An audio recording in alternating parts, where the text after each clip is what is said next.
যখন জনগণ ভোট দিতে যায় তখন তারা শুধু একখানা ব্যালটে চিহ্ন দেয় না, তারা আসলে তাদের আশা, তাদের ভবিষ্যৎ আর দেশের গণতন্ত্রকে রায় দেয়।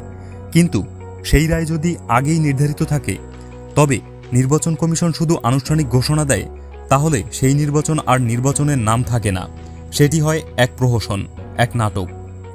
আসসালামু আলাইকুম প্রিয় দর্শকবৃন্দ, আশা করি সবাই ভালো আছেন। যুগান্তর বার্তাতে আপনাদের স্বাগতম।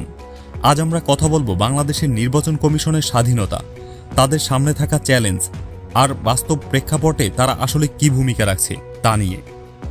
বাংলাদেশের রাজনীতিতে আমরা এমন নাটক একাধিকবার দেখেছি: ভোটারহীন নির্বাচন, ভোটের আগের রাতে ব্যালট বাক্স ভর্তি হয়ে যাওয়া, বিরোধী প্রার্থীদের হয়রানি এবং প্রশাসনের পক্ষপাত। এই দৃশ্য এখন আর নতুন নয়। অথচ যিনি এই সমস্ত অন্যায় ঠেকানোর কথা, যিনি জনগণের আস্থা রক্ষার কথা, সেই নির্বাচন কমিশন অনেক সময় যেন কাঠের পুতুলের মতো দাঁড়িয়ে থাকে। কোনো বক্তব্য নেই, কোনো পদক্ষেপ নেই। 2014 সালের একতরফা নির্বাচন, 2018 সালের রাতের ভোট আর 2024 সালের ভোট, প্রত্যেক ক্ষেত্রেই একই ছবি। ভোট কেন্দ্রে প্রবেশের আগেই ফলাফল জানা, ভোটাররা ভোট দিতে না পেরে ফিরে আসা, গণমাধ্যমে সেন্সর, প্রশাসনের প্রকাশ্য ভূমিকা, সবকিছুই প্রমাণ করেছে যে নির্বাচন কমিশনের স্বাধীনতা কেবল সংবিধানের পাতায় সীমাবদ্ধ। বাস্তবে তারা সরকারের নির্দেশেই চলে, যেন একজন নাট্যকারের স্ক্রিপ্টে বন্দী অভিনেতা। মানুষ যখন দেখে তাদের ভোটের মূল্য নেই, তখন তারা রাজনীতিতে আস্থা হারায় এবং এই অবিশ্বাসেই গণতন্ত্রের মূল শত্রু। অথচ নির্বাচন কমিশন চাইলে রাজনৈতিক চাপ উপেক্ষা করে আইন ও সংবিধানের শক্তিকে কাজে লাগিয়ে একটি সৎ ও বিশ্বাসযোগ্য নির্বাচন আয়োজন করতে পারে।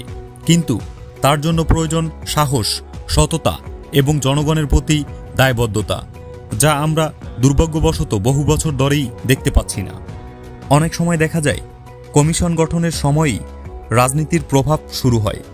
সরকার নিজের অনুগত লোকজন দিয়ে কমিশন তৈরি করে, যাতে নির্বাচনের দিন তারা প্রশ্ন না তোলে, বরং সরকারের ইচ্ছামতো নির্বাচন সম্পন্ন হয়েছে এমন ঘোষণাই দেয়। জনগণ বোঝে এটি নির্বাচন নয়, এটি ক্ষমতা টিকিয়ে রাখার প্রহসন।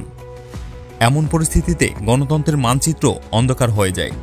ভোটাররা ভোট কেন্দ্রে যায় না, বিরোধী দল নির্বাচনে অংশ নেয় না, আর যারা ভোট দেয় তারা বিশ্বাস হারিয়ে ফেলে।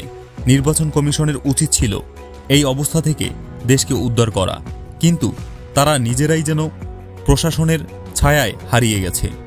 অনেক বিশ্লেষক বলেন, বাংলাদেশের নির্বাচন কমিশন এখন নির্বাচন পরিচালনা নয়, নির্বাচন বৈধতা দেওয়ার দপ্তর হয়ে দাঁড়িয়েছে। তবে এই বাস্তবতার মধ্যেও আশার আলো আছে। জনগণ এখন আরও সচেতন। সোশ্যাল মিডিয়ার মাধ্যমে সত্য প্রকাশ পায় দ্রুত। আন্তর্জাতিক পর্যায়ে এসব প্রহসনের প্রতিবাদ উঠেছে। যদি কমিশন সত্যিকার অর্থে স্বাধীনভাবে কাজ করতে চায়, তবে জনগণের আস্থা ফিরে আসতে পারে। প্রয়োজন কেবল রাজনৈতিক হস্তক্ষেপ থেকে মুক্তি আর জবাবদিহিতার নিশ্চয়তা। একটা সঠিক নির্বাচনই পারে জাতিকে ঐক্যবদ্ধ করতে। এবং একবার জনগণ যদি বিশ্বাস ফিরে পায়, তাহলে গণতন্ত্র আবার প্রাণ পাবে। কিন্তু তার জন্য দরকার সাহসী নির্বাচন কমিশন, যারা সরকারের নয়, জনগণের কাছে দায়বদ্ধ থাকবে। আপনি যদি বিশ্বাস করেন যে সত্যিকারের গণতন্ত্রের জন্য সঠিক নির্বাচন প্রয়োজন, তাহলে যুগান্তর বার্তা চ্যানেলটি সাবস্ক্রাইব করুন। আমরা চেষ্টা করব আপনাদের সামনে সত্য তুলে ধরতে, যা অনেকেই বলতে ভয় পায়। কিন্তু বলা জরুরি, জনগণের জাগরণই একদিন কাঠের পুতুলকে মানুষের রূপ দেবে, যখন নির্বাচন কমিশন সত্যিই জনগণের হয়ে কাজ করবে।